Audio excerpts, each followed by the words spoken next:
taxes not only burden the economy, they fail to serve the people. When we assumed responsibility, we uncovered the vast scale of corruption and theft of public resources and the severe economic vulnerability it had created. We are determined to put an end to this so that development is never again used as an excuse to plunder the wealth of the people. To stabilize the fragile economy, we have taken difficult but necessary reform decisions. Among the most important reform is the revenue collection system. For the first time, legislation has been enacted to separate policy-making body from the implementing authority. This ensures transparency and accountability, and it will expand our revenue base. These measures are fully aligned with the severe commitment adopted at the recent FFD4 conference. Just as Bangladesh is striving to implement reforms in line with the severe commitment, we hope that the developed world will also honor their responsibilities under that collective pledge. We also believe that reform of decision-making and governance in global financial institutions is urgently needed. Equally vital are an inclusive framework for international tax cooperation, coordinated global measures against illicit financial flows and corruption, and stronger international cooperation for the recovery of stolen and illicit assets.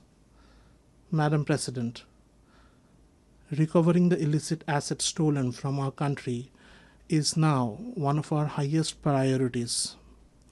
In the past 15 years, billions of dollars were siphoned abroad through corruption. We are working tirelessly to bring this wealth back. Yet, legal processes in the concerned countries and different other obstacles are hurting our efforts. Without sincere political commitment from the countries concerned, we will not be able to recover these assets. The current global financial system has failed to prevent the illicit transfer of resources from developing nations. In some cases, the very rules of international financial institutions have enabled the movement of vast sums of illegal money into tax havens around the world.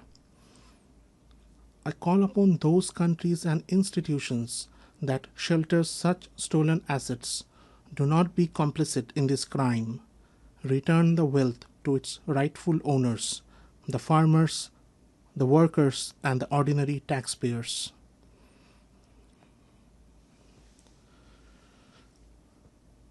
I propose the adoption and enforcement of strong international regulations to prevent the plunder of resources from developing countries and to ensure their return when stolen. Madam President, alongside historic reforms in revenue, we have introduced a market-based exchange rate, brought discipline and stability to the banking sector through asset quality reviews, a new bank resolution ordinance, and a forthcoming deposit protection ordinance. We have modernized capital market oversight with a reformed task force and a strengthened investigative system.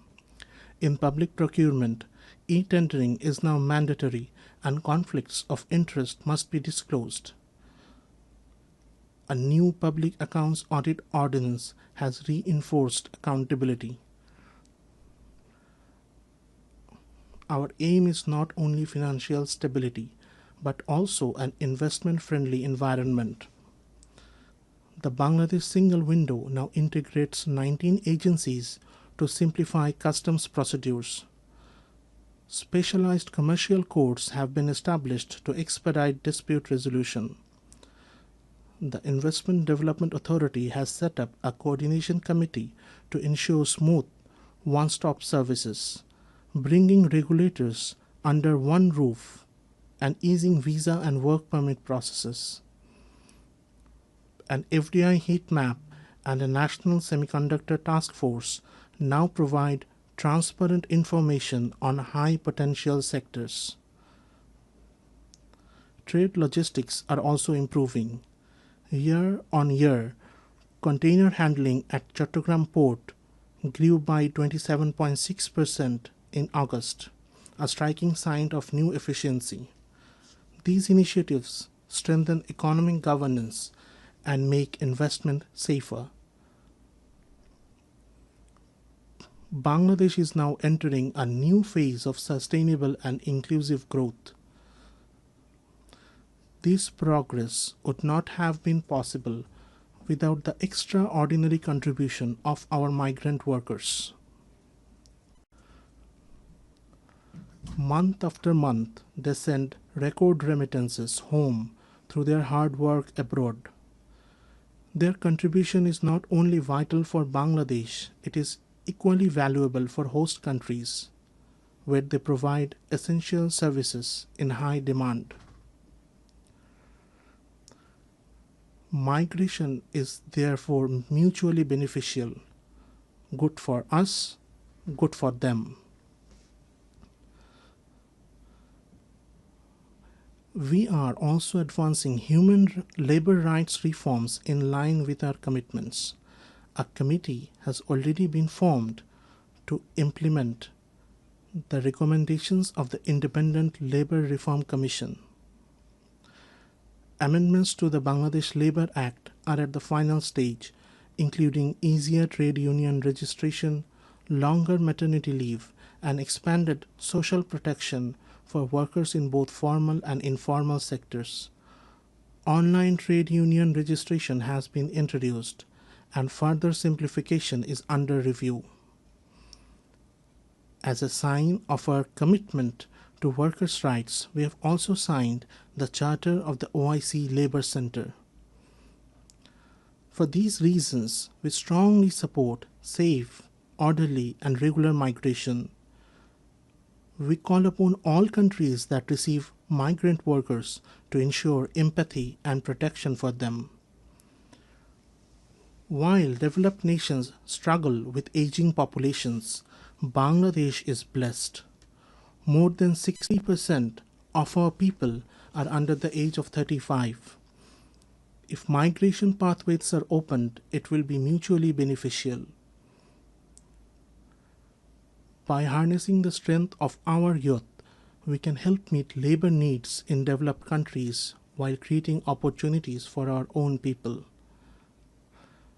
Madam President, the young generation of Bangladesh has already shown that they are the driving force of social change.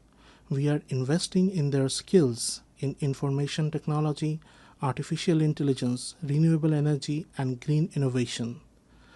Our goal is clear: to shape every young person not only as a job seeker but also as a job creator. To this end, in partnership with the UN, we are launching a permanent platform to connect young people at the grassroots with senior policymakers of the government. Across the country, consultations have already begun. Today's youth want to be directly connected to their representatives from the local to the national level through online and offline forums, surveys, and campaigns. They demand greater opportunities for leadership, skills development, and digital literacy. They call for accountability in this process with regular progress reports and continuous dialogue. Above all, they insist that the process be inclusive with equal space for women, minorities, persons with disabilities, and marginalized groups. This year is especially significant for youth policy as we celebrate the 30th anniversary of the World Programme of Action for Youth. It is not only a moment to address the challenges of today's young people, but also to anticipate the crisis they will face tomorrow and to begin shaping the solutions. In this fast-changing technological era, one of our deepest concerns is the widening digital divide facing youth in developing world. Quantum computing, artificial intelligence, large language models, modern communication systems, these must not be biased, and their benefits must be shared fairly with all. If not, we risk creating an entire generation who will see themselves as excluded, marginalized, and treated unjustly. Such a generation will be vulnerable to every harmful temptation. We believe that to shield young people from this risk and to spread the benefits of technology to all, technological innovation alone is not enough. We also need social innovation. Almost half a century ago, we introduced the idea of microcredit. It was then a radical experiment against conventional wisdom. Today, it is a globally recognized tool that has lifted millions out of poverty. In the US, for example, Grameen America has disbursed more than $6.2 billion till date to low-income women entrepreneurs with repayment rates close to 100%. Today, in Bangladesh and across the world, we are advancing the idea of social business. It is a form of business where profits are entirely reinvested for social good. Social business has shown that the entrepreneurial spirit of every human being can be harnessed for the welfare of society and the solving of social problems. This gives humanity a creative method to address every challenge, whether environmental degradation, concentration of wealth, healthcare, unemployment, or poverty. It is a path that can be applied and sustained everywhere. Madam President, in confronting the climate crisis, the goal of limiting global temperature rise to 1.5 degrees Celsius has already slipped beyond our grasp. The annual pledge of $100 billion in climate finance has not been met.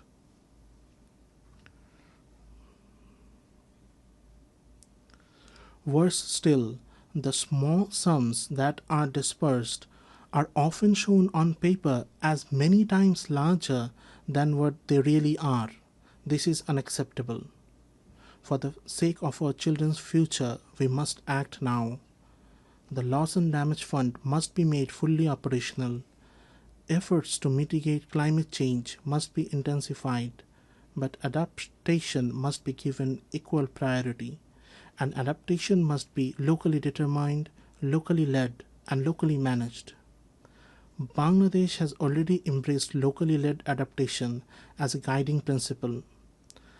At the upcoming COP30 conference, we will announce our third nationally determined contributions, which will include both mitigation targets and adaptation actions, with special emphasis on protecting mangrove forests and restoring wetlands.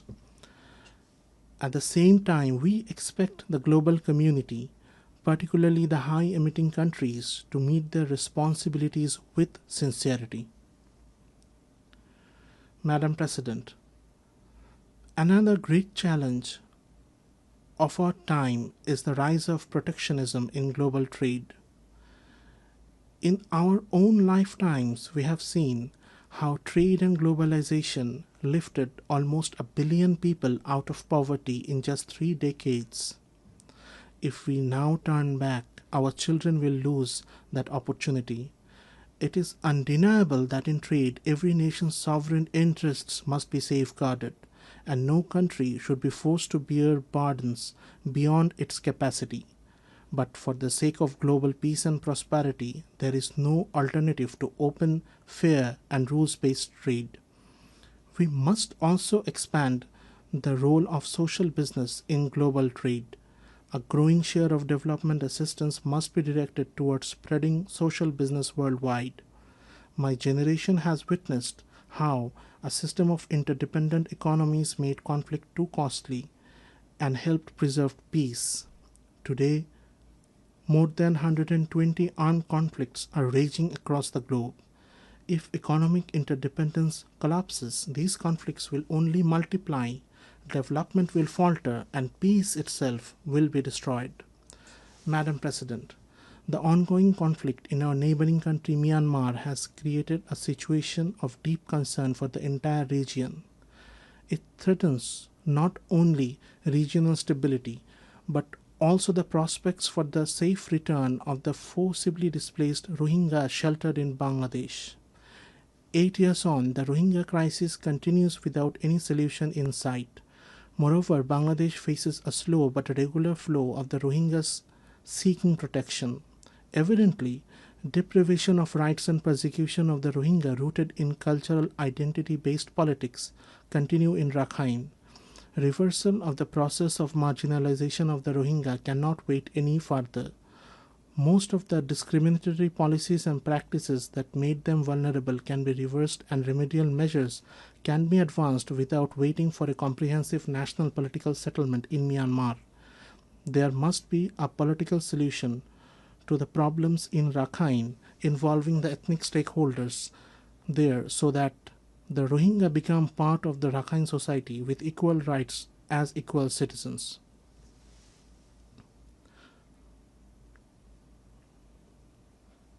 Towards this end, a sustainable repatriation in safety and security must lead the process for restoration of their rights and their ultimate reintegration with dignity.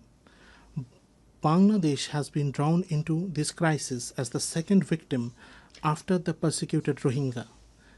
Yet, we must remember that the Rohingya crisis is not a bilateral issue with Myanmar. Bangladesh has been realizing its part of obligation as a responsible neighbor and a committed member of the international community. But our collective goal of maintaining a minimum standard of living in the camps face a situation of potential collapse given the funding crunch. The World Food Programme warns of a critical funding shortfall for its emergency response. Without urgent new funding, monthly ration may have to be halved to a paltry $6 per person, pushing the Rohingya deeper into hunger, accentuating their malnutrition, and forcing them to resort to desperate measures. Further cuts will no doubt intensify protection and security risks transcending much beyond the camps. Hence, I call upon existing donors and to come forward with enhanced contribution and potential donors to make announcements of generous contribution to prevent this catastrophic situation. The international community, beyond new and enhanced funding for humanitarian assistance, must apply pressure on Myanmar or the non-state actor in Rakhine to bring positive changes there and to seek political solutions urgently. The neighboring countries must assume their responsibilities. Bangladesh will remain available for any assistance or contribution needed towards stabilization of Rakhine that the international community collectively agrees. Bangladesh expects that the upcoming high-level conference on 30 September will galvanize global resolve and generate concrete international support for the Rohingya, with the topmost priority of diversified and additional funding. Parallelly, it must agree on a process with time-bound deliverables as part of a globally accepted roadmap towards seeking permanent solutions to the Rohingya crisis.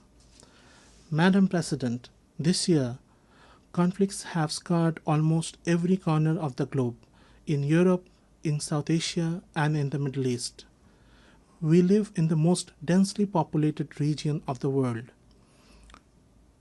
Nowhere else do so many nuclear armed states exist in such close proximity.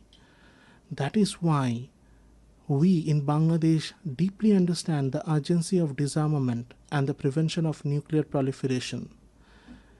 We call for the revival of global arms control treaties that have grown weaker with time.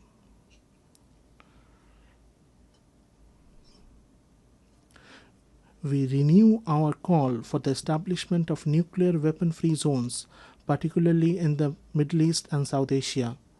At the same time, we reaffirm the right of every nation to use nuclear energy peacefully, with full transparency. As a responsible nation, even before commissioning our first nuclear power plant, Bangladesh this year acceded to the Joint Convention on the Safety of Spent Fuel Management and on the Safety of Radioactive Waste Management under the IAEA.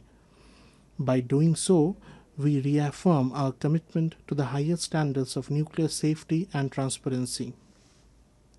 Madam President, I have always spoken the language of hope. I have never believed in frightening people into action, but today I must depart from that habit, for the truth before us is frightening. I must warn: extreme nationalism, geopolitics that thrive on suffering of others, and indifference to human pain are destroying the progress humanity has built through decades of struggle. Nowhere is this tragedy more visible than in Gaza. Children are dying of hunger, civilians are being killed without distinction. Entire neighborhoods, including hospitals and schools, are being wiped from the map. We do agree with the UN Independent International Inquiry Commission that we are witnessing a genocide happening live. Unfortunately, on behalf of the humanity, we are not doing enough to stop it. If this continues, neither future generations nor history will forgive us. On behalf of the people of Bangladesh and of conscientious citizens across the world, I once again make a strong appeal. The two-state solution must be implemented now through the establishment of an independent state of Palestine with East Jerusalem as its capital. Only on the basis of the pre-1967 borders, with Israel and Palestine living side by side in peace, can justice be done. Madam President, in Bangladesh, we believe that we must build a culture of peace, one that rests on the values of tolerance, non-violence, dialogue, and cooperation at every level of society. For more than 3.5 decades, Bangladesh has stood among the leading contributors of UN peacekeepers. This is living proof of our enduring commitment to global peace and security. Even today, nearly 6,000 Bangladeshi peacekeepers are serving in some of the world's most volatile regions under the UN flag, and 168 of our peacekeepers have made the ultimate sacrifice in line of duty. Research has consistently shown that UN peacekeeping missions are more sustainable and effective than unilateral interventions. We therefore call for clear and achievable mandates and adequate funding for peacekeeping operations. We must also give the highest priority to the safety of peacekeepers and ensure accountability for crimes committed against them. Bangladesh also actively promotes multilingualism, both at home and internationally, because we believe that linguistic and cultural diversity deepens mutual understanding. In the 21st century, there is no place for hatred, intolerance, racism, xenophobia, or Islamophobia in any society. Yet today, disinformation and hate speech have become matters of grave concern. In the aftermath of the last year's popular uprising in Bangladesh, certain vested groups deliberately spread false narratives, and such disinformation continues even now.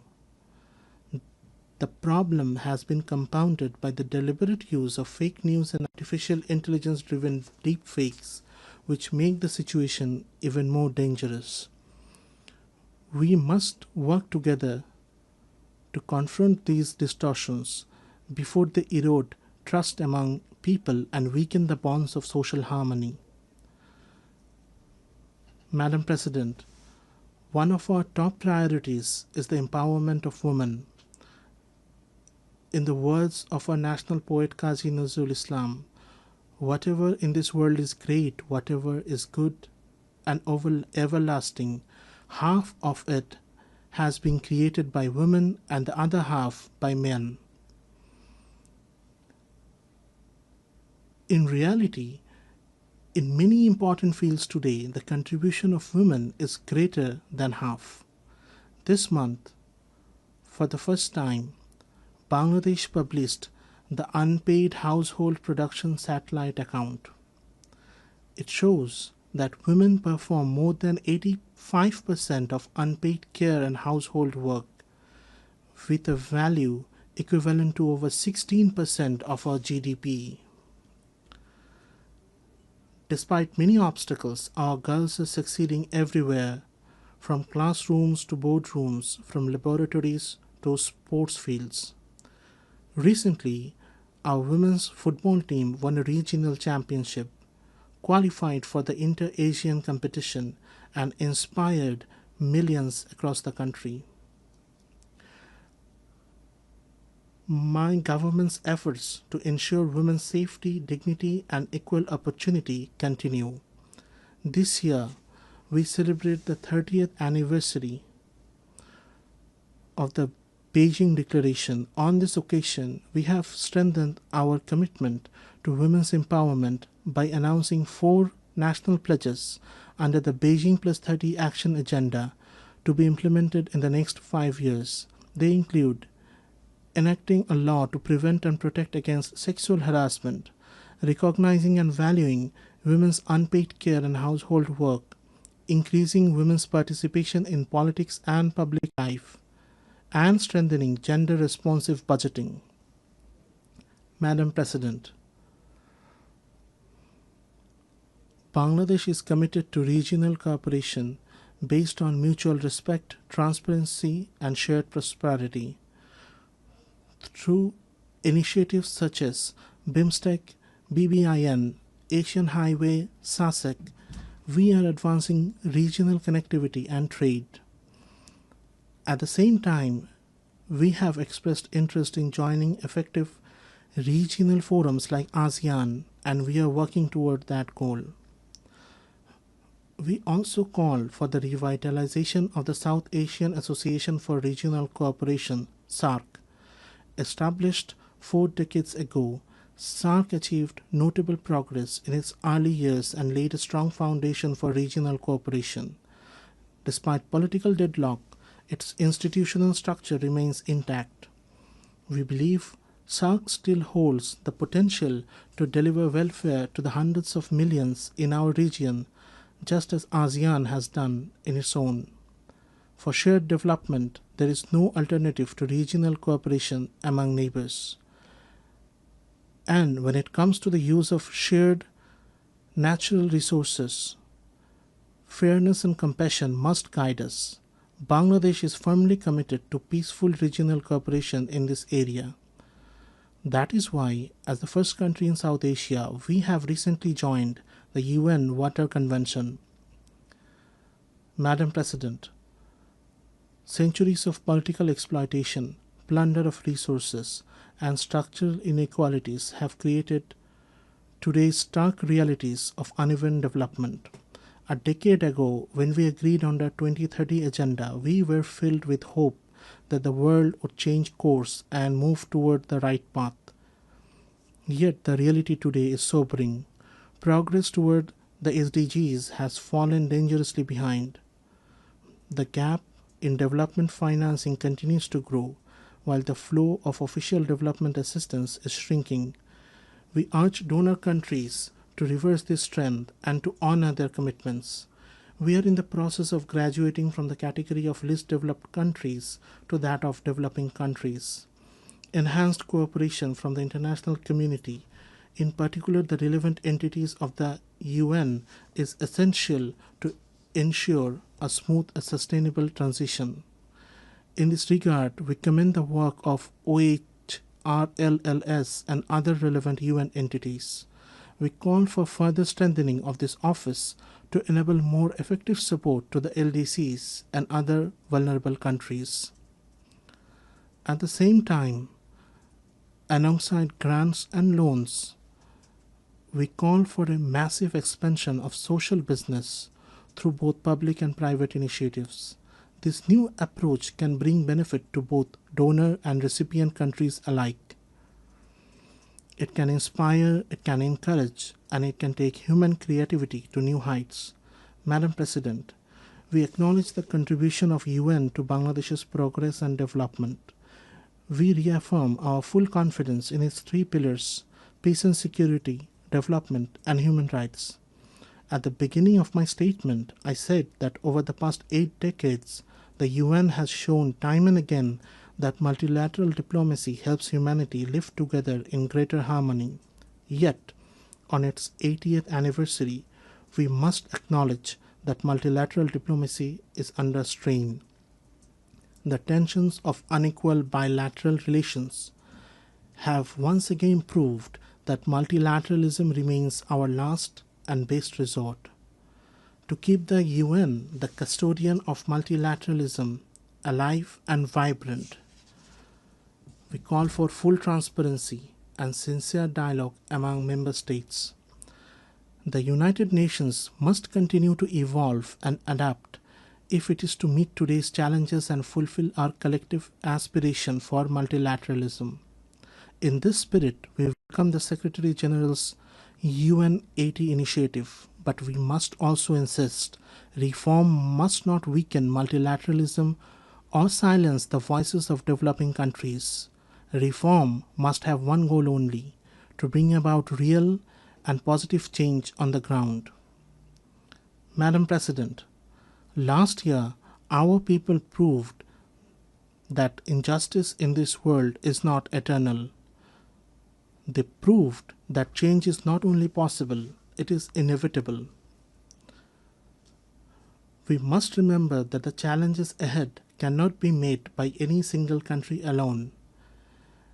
And we must also remember that in today's world, where one nation falls into crisis, when crisis erupts in one corner of the globe, the security of the whole world is put at risk. We must move forward with the dream of building a world of 3 zeros. Our young generation will grow as the soldiers of that dream. Before them will stand 3 goals: zero carbon, zero wealth concentration, and zero unemployment. On this foundation, they will build their world. Let the dream of a 3-0 world be the dream of all nations united in this assembly. With this hope, I conclude my statement. I thank you all.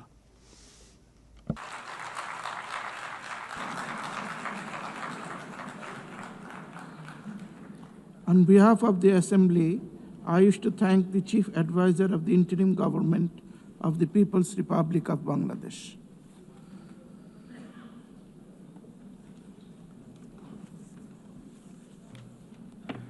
The Assembly will now hear an address by His Excellency